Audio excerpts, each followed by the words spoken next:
Hello friends, आप सभी का एक बार फिर से स्वागत है आपके अपने चैनल 10th एक्सप्रेस में। इस वीडियो में हम लोग जानेंगे साइंस के कुछ ऑब्जेक्टिव क्वेश्चन। जो होगा हमारा सिंगल लाइनर ही होगा और एग्जाम की दृष्टि से अति महत्वपूर्ण है। तो चलिए शुरू करते हैं। पहला हमारा क्वेश्चन है, प्रकाश के परावर्तन के कितने नियम हैं? तो इसके नियम हैं 2।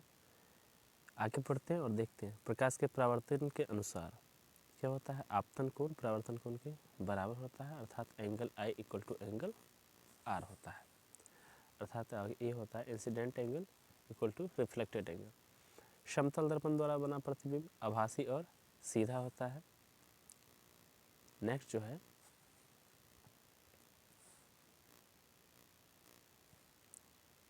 आधुनिक क्वांटम सिद्धांत के आधार पर प्रकाश को कण तथा तरंग दोनों माना गया है। समतल दर्पण की वक्रता त्रिज्या क्या होती है? तो ये अनंत होती है।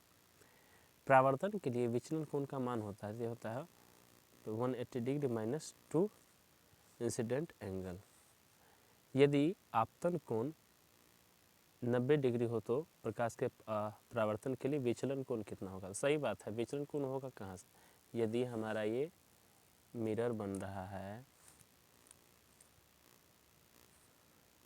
हमारा ये मिरर है और कोई भी एंगल 90 डिग्री पे हो रही है, आपतित हो रही है, तो ऐसे आएगी तो इसी से तो फिर रिफ्लेक्ट होकर चली जाएगी, तो रिफ्लेक्शन एंगल का मान ही नहीं बनता, इसलिए 0 डिग्री हो जाएगा।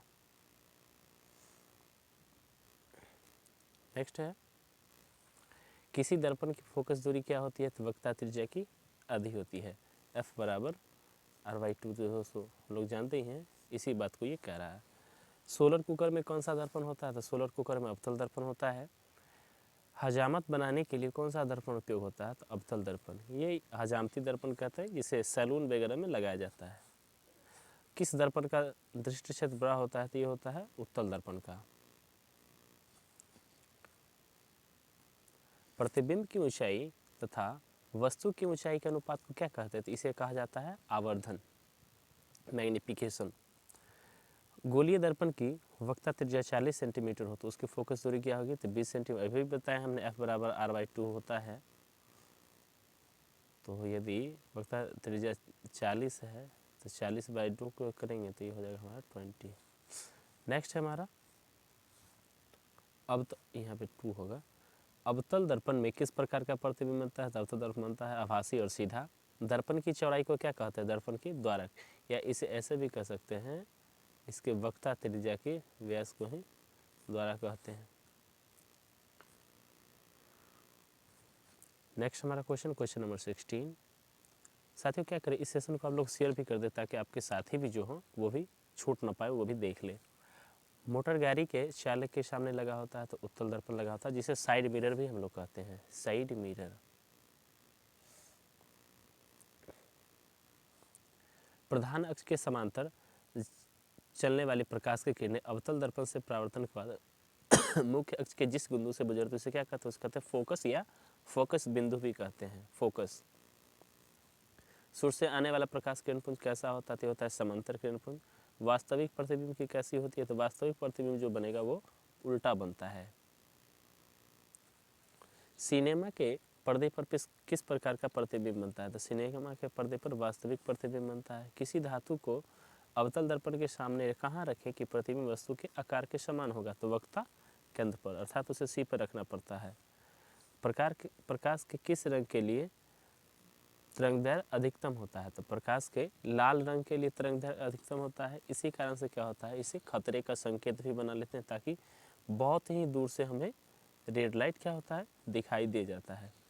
प्रकाश के किस रंग के लिए तरंगदैर्घ्य निम्नतम होता है? तो ये बैंगनी के लिए होता है। निर्वातन प्रकाश की चाल कितना है? 3 × 10⁸ मीटर पर सेकेंड। श्वेत रंग कितने रंग से मिलकर बना होता है? तो ये बना होता है 7 रंगों से मिलकर बना होता है। फिर है, किसी माध्यम में अपवर्तनांक का मान कितना होता है? तो ये होता है sin I/sin R, जो कि यहाँ पे लिखा हुआ है। तालाब की तली कुछ ऊपर उठी हुई प्रतीत होती है, इसका क्या कारण होता है? इसका कारण होता है प्रकाश का अपवर्तन। इसी के कारण क्या होता है, समुद्र में मछलियों को पकड़ने में भी कठिनाई होती है। वो तो होती है सतह से नीचे, लेकिन हमें दिखाई देता है कि सतह से बहुत ही ऊपर है। लेंस की क्षमता का ऐसा मात्रक होता है तो डायप्टर, इसे डी से सूचित करते हैं।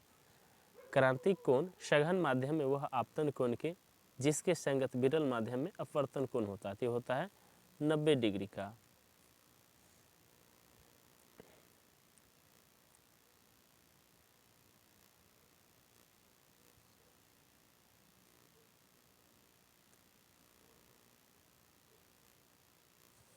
किस कारण वायु का बुलबुला पानी के अंदर चमकता दिखाई देता है, तो ये होता है पूर्ण आंतरिक परावर्तन के कारण, TIR। इसे कहे तो टोटल इंटरनल रिफ्लेक्शन कहा जाता है।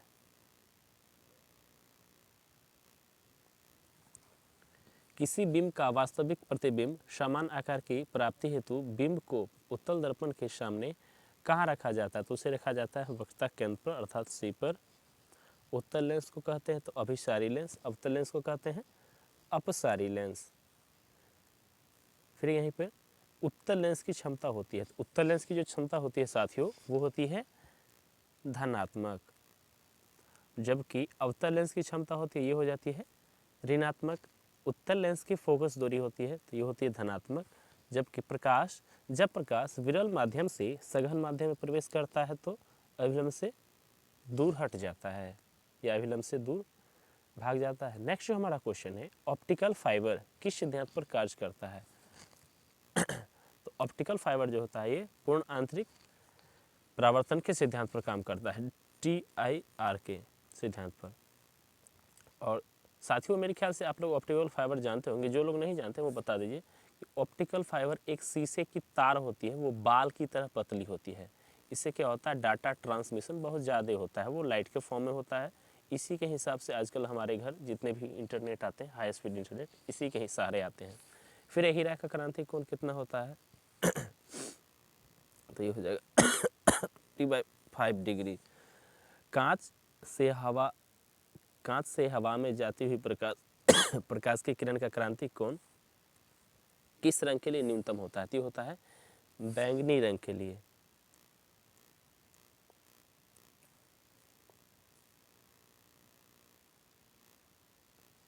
नेक्स्ट हमारा तरंगदैर्घ्य के बढ़ने के साथ अपवर्तनांक का मान घटता है। सही बात है, तरंगदैर्घ्य बढ़ेगा तो अपवर्तनांक घटेगा। किसी वस्तु का मनुष्य के आंख के रेटिना पर बना प्रतिबिंब होता है तो होता है वास्तविक और उल्टा, क्योंकि वास्तविक प्रतिबिंब बनेगा तो वो उल्टा ही होगा। सामान्य व्यक्ति के लिए स्पष्ट दूरी की न्यूनतम दूरी होती है तो वो 25 सेंटीमीटर। जब सूक्ष्मदर्शी की नली की लंबाई बढ़ा दी जाती है तो उसकी आवर्धन क्षमता क्या होती है, वो घट जाती है।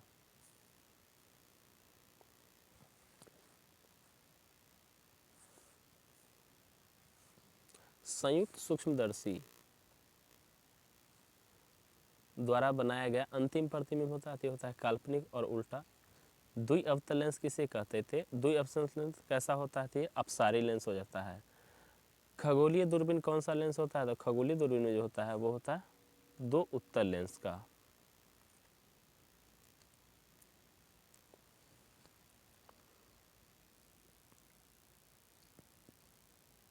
विरल माध्यम में प्रकाश की चाल सघन माध्यम की अपेक्षा होती है अधिक।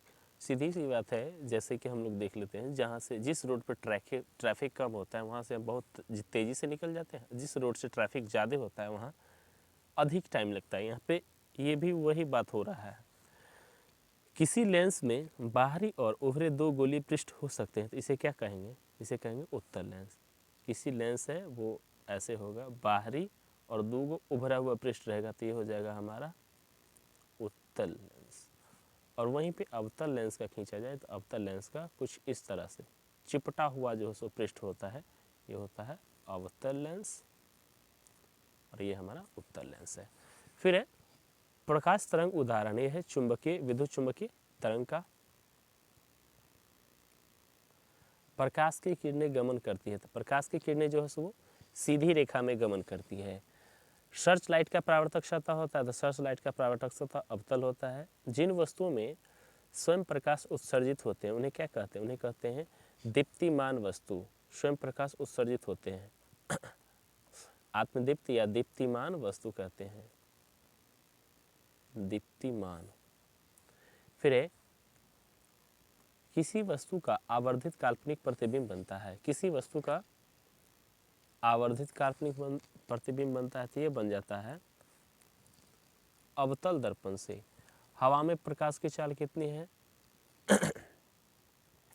ये है 25 × 10⁸ मीटर पर सेकेंड।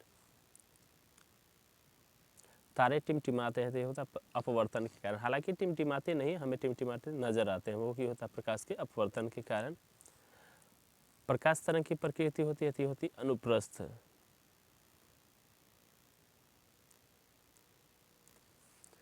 दो वक्रीय पृष्ठों से धीरे ठोस माध्यम को कहते हैं गोलीय लेंस को। लेंस के केंद्रीय बिंदु को क्या कहते हैं? ये कहते हैं प्रकाशीय केंद्र। मानव नेत्र में होता है, तो मानव नेत्र में जो होता है ना वो होता है उत्तल लेंस। फिर जो हमारा क्वेश्चन है, मानव नेत्र अभिनेत्र की फोकस दूरी को समायोजित करके विभिन्न दूरियों पर रखी वस्तु को फोकसित कर सकता है। इसका क्या कारण है? इसका कारण होता है समंजन क्षमता।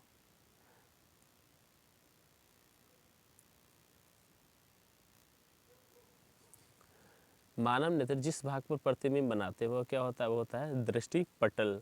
सामान्य दृष्टि के लिए, दृष्टि के व्यस के लिए सुस्पष्ट दर्शन की न्यूनतम दूरी लगभग कितनी होती है? 25 सेंटीमीटर।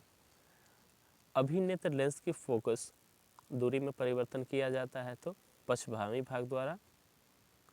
प्रकाश के किस रंग के लिए तरंगदैर्घ्य अधिकतम होता है? तो ये लाल रंग का तरंगदैर्घ्य वेवलेंथ अधिकतम होता है ताकि यह दूर से दिख जाता है।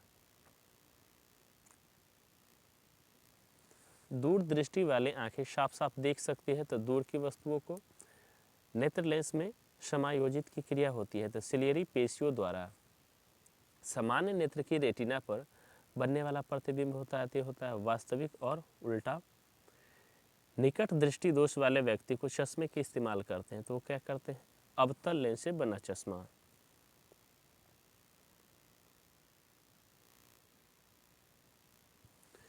दूर दृष्टि दोष वाले व्यक्ति किस चश्मे का इस्तेमाल करते हैं? तो वो करते हैं उत्तल लेंस वाला चश्मे का इस्तेमाल। रेटिना पर किसी वस्तु का उल्टा तथा वास्तविक प्रतिबिंब किसके द्वारा बनता है? ये बनता है अभिनेत्र लेंस के द्वारा। विद्युत सिग्नल किसके द्वारा मस्तिष्क तक पहुंचता है? ये द्विक तंत्रिकाओं द्वारा पहुंचता है।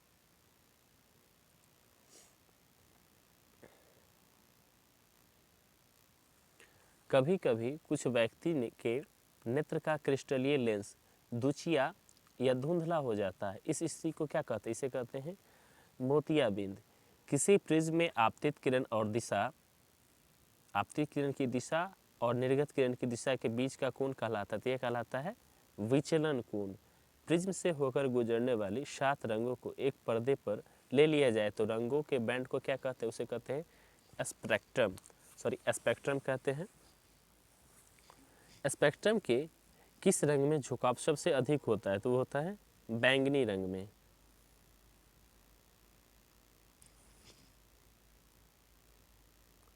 नेक्स्ट हमारा क्वेश्चन है, स्पेक्ट्रम के किस रंग में झुकाव सबसे कम होता है? तो होता है लाल रंग में।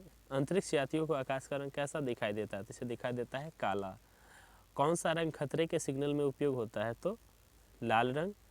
खगोलीय दूरदर्शी में अंतिम प्रतिबिंब होता है तो आभासी एवं उल्टा।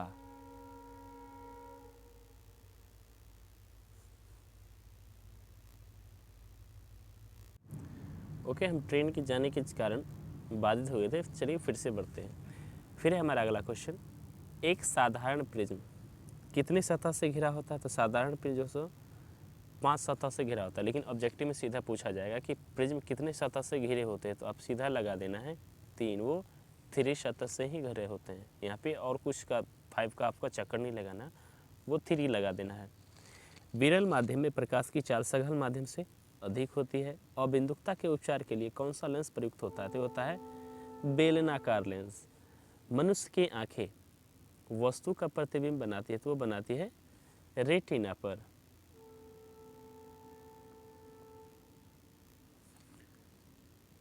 नेत्र गोला का व्यास लगभग होता है तो 2 से 3 सेंटीमीटर। तेज प्रकाश में पुतली का आकार क्या हो जाता है? वो छोटा हो जाता है।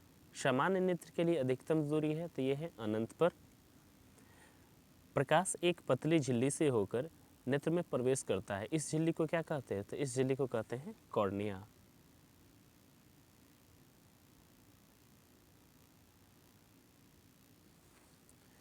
वास्तविक सूर्यास्त और आभासी सूर्यास्त के बीच लगभग कितने समय का अंतर होता है? तो ये होता है 2 मिनट का। विद्युत आवेश का ऐसा ही मात्रक होता है, तो ये होता है कूलाम। एमीटर का प्रयोग मापने के लिए किया जाता है, तो इसे मापने के लिए किया जाता है विद्युत धारा का। फिर वोल्ट मीटर का उपयोग किया जाता है, तो वोल्ट मीटर से क्या करते हैं हम लोग? विभवांतर को माप लेते हैं। वोल्ट मीटर का विद्युत परिपथ में जोड़ा जाता है, तो वोल्ट मीटर जुड़ता है हमारा समांतर क्रम में, जबकि एमीटर को जोड़ते हैं तो वो श्रेणी क्रम में। यहाँ पे है भी, एमीटर को विद्युत परिपथ में जोड़ा जाता है, इसे जोड़ा जाता है श्रेणी क्रम, सीरीज कम्बिनेशन, ये हो जाएगा हमारा पैरेलल कम्बिनेशन में। फिर है एक एमीटर तथा एक वोल्ट मीटर में किसका प्रतिरोध ज़्यादा होता है? तो ये होता है वोल्ट मीटर का।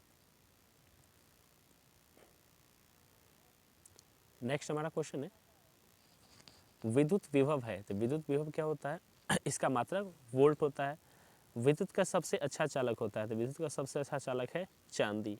लघु पतन के समय विद्युत धारा का मान क्या होता है? बहुत अधिक बढ़ जाता है। विद्युत बल्बों के तंतुओं का निर्माण होता है, तो होता है टंगस्टन से।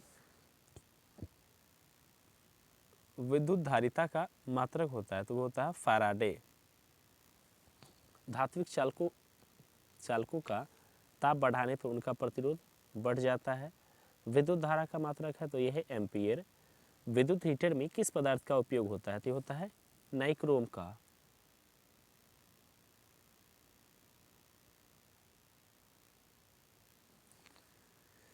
विशिष्ट प्रतिरोध या प्रतिरोधकता का ऐसा मात्रक होता है ओम मीटर। विद्युत आवेश के प्रवाह को क्या कहते हैं? तो विद्युत धारा कहते हैं। जिस विद्युत परिपथ में धारा दोनों दिशाओं में प्रवाहित होती है, तो उसे प्रत्यावर्ती धारा कहते हैं। और परिपथ है तो प्रत्यावर्ती धारा। विद्युत परिपथ, परिपथ तो कोई भी हो सकता है, लेकिन धारा दोनों तरफ प्रवाहित होगा तो हो जाएगा प्रत्यावर्ती धारा। प्रतिरोध का ऐसा ही मतलब होता है, तो ओम।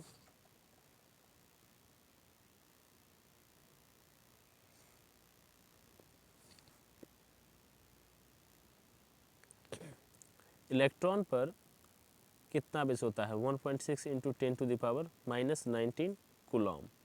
लंबाई बढ़ने पर तार का प्रतिरोध बढ़ जाता है। टंगस्टन का गलनांक लगभग 3000 डिग्री सेल्सियस से भी अधिक होता है।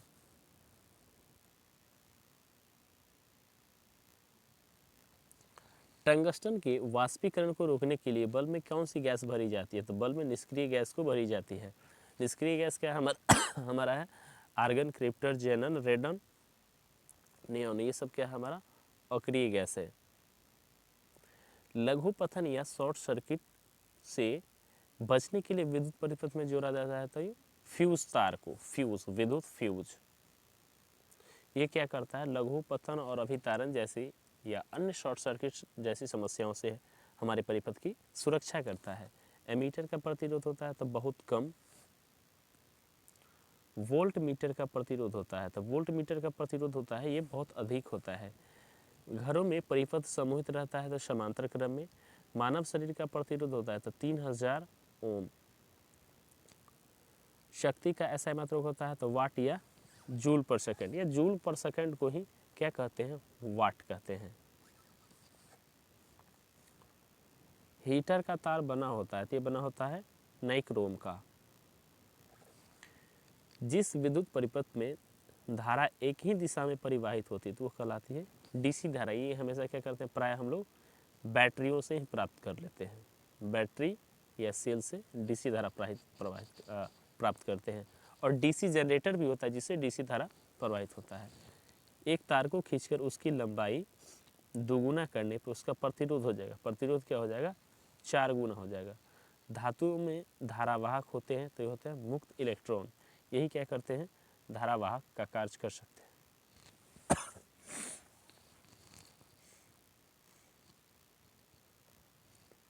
ओम के नियम में किसका मान अचर या नियत रहता है? होता है ताप का। 1 हॉर्स पावर 1 HP बराबर कितना होता है? ये होता है 746 वाट।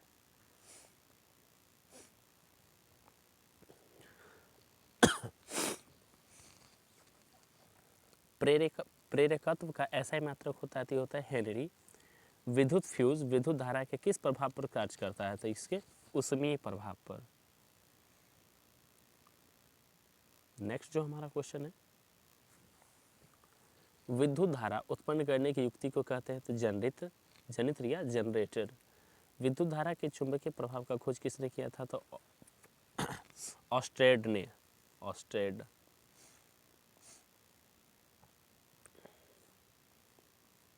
नाम के वैज्ञानिक वो किए थे।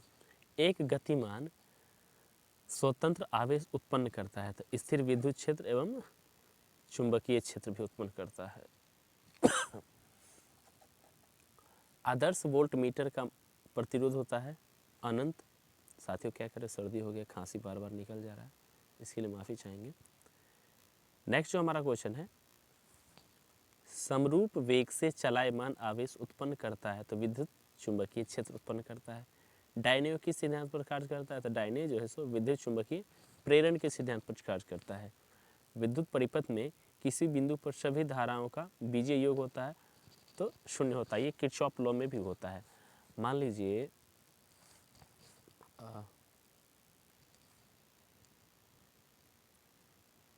ये आ जाओ, अभी हमारा ये हो गया। मान लीजिए कोई धारा इधर से आ रही है, ये भी इधर से आ रही है, ये भी इधर से आ ही रही है, और इधर जाने वाली धारा है। यहाँ पे तो पहले इकट्ठा हो गई, जमा हो गई, ठीक।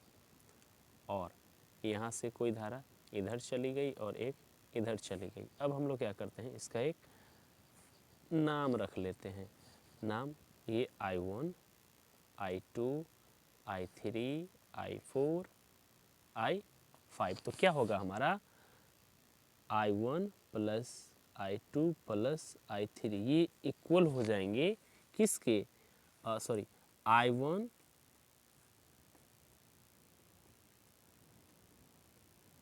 था, 2, 3, 4 और 5 था। तो I1, I2 और I5 ये सारे इक्वल हो जाएंगे किसके? तो I3 प्लस I4 के। मतलब जितनी धारा आई उतनी धारा चली गई, इसलिए क्या होता है, उसके कंजक्शन पर उसका बीजीय योग शून्य होता है। नेक्स्ट जो हमारा क्वेश्चन है, लॉरेंज बल की दिशा ज्ञात करने के नियम है। तो ये है फ्लेमिंग के बाएं हाथ का नियम। हमारे घर में जो विद्युत आपूर्ति की जाती है वो होती है 220 वोल्ट पर, लेकिन वो प्रत्यावर्ती धारा होती है, AC करंट होता है, अल्टरनेटिव करंट। विद्युत मोटर परिवर्तित करता है तो विद्युत ऊर्जा को यांत्रिक ऊर्जा में, जो कि विद्युत मोटर का उपयोग क्या क्या होता है, कपड़े धोने की मशीन में, और जो हमारा फैन है, फैन वगैरह में विद्युत मोटर का उपयोग किया जाता है। विद्युत चुंबकीय प्रेरण की खोज किसने किए थे? तो ये किए थे फैराडे ने। नेक्स्ट जो हमारा क्वेश्चन है, विद्युत चुंबक बनाने के लिए प्राय किस पदार्थ के क्षर का उपयोग होता है? तो नरम लोहे का। फ्लेमिंग के वाम हस्त नियम में अंगूठा किस दिशा को व्यक्त करता है? तो ये अंगूठा करता है बल की दिशा को व्यक्त करता है। घरेलू उपयोग के लिए विद्युत आपूर्ति होती है तो ये होती है 220 वोल्ट या 50 हर्ट्ज पर। यदि हर्ट्ज पर बोले तो 15 हर्ट्ज बोल सकते हैं, और वोल्ट बोले तो 220 वोल्ट। किसी चुंबक के चारों ओर वह क्षेत्र जिसमें उसके बल या संकुचन का महसूस किया जा सकता, वो कहलाता है उस चुंबक का चुंबकीय क्षेत्र।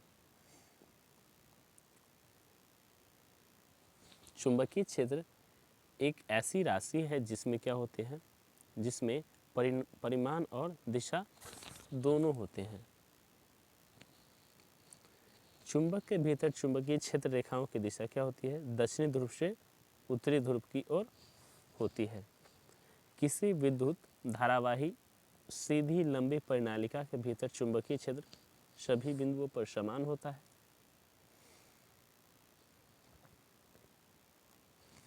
किसी वृत्ताकार कुंडली में फेरों की संख्या बढ़ जाए और विद्युत धारा प्रवाहित की जाए तो उत्पन्न चुंबकीय क्षेत्र का परिमाण भी क्या होगा? वो भी बढ़ जाएगा।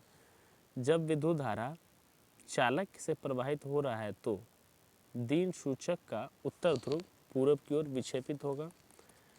विद्युत धारा के परिमाण में वृद्धि होने पर दिए गए बिंदु पर उत्पन्न चुंबकीय क्षेत्र के परिणाम में होता है। तो ये भी क्या होता है, वृद्धि ही होता है। परमाणु बम आधारित है तो वह नाभिकीय विखंडन पर। और साथियों यहीं पे पूछ देता है हाइड्रोजन बम। हाइड्रोजन बम जो है ना वो क्या है, नाभिकीय संलयन पर आधारित है, वो विखंडन पर नहीं है।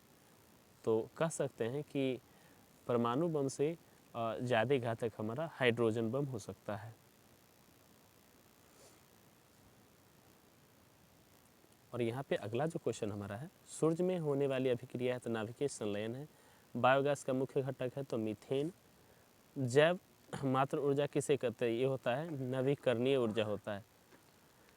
सौर सेल बनाने के लिए किसका उपयोग होता है, तो इसका सिलिकॉन का उपयोग हो जाता है या होता है। हमारे अधिकांश ऊर्जा स्रोत किससे प्राप्त होते थे, होते सूरज से। ऊर्जा के अनवीकरणीय स्रोत है तो कोयला, पेट्रोलियम, प्राकृतिक गैस, ये सब क्या है, अनवीकरणीय स्रोत है। जल विद्युत एक ऊर्जा है तो ये है नवीकरणीय ऊर्जा।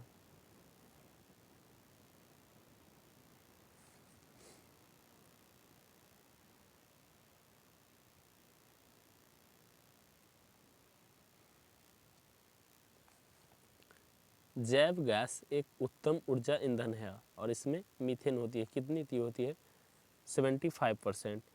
सौर सेल और सौर ऊर्जा किस रूप में रूपांतरित होती है, तो होती है विद्युत ऊर्जा में।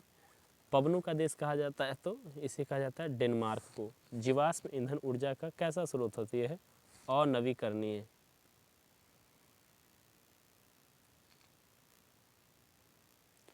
नेक्स्ट है हमारा काकरापार नाभिकीय विद्युत ऊर्जा संयंत्र किस राज्य में है, तो यह है गुजरात में। कैगा नाभिकीय विद्युत संयंत्र किस राज्य में है, तो यह है कर्नाटक में। साथियों आज के लिए बस इतना ही, मिलते हैं नेक्स्ट वीडियो में, तब तक के लिए धन्यवाद।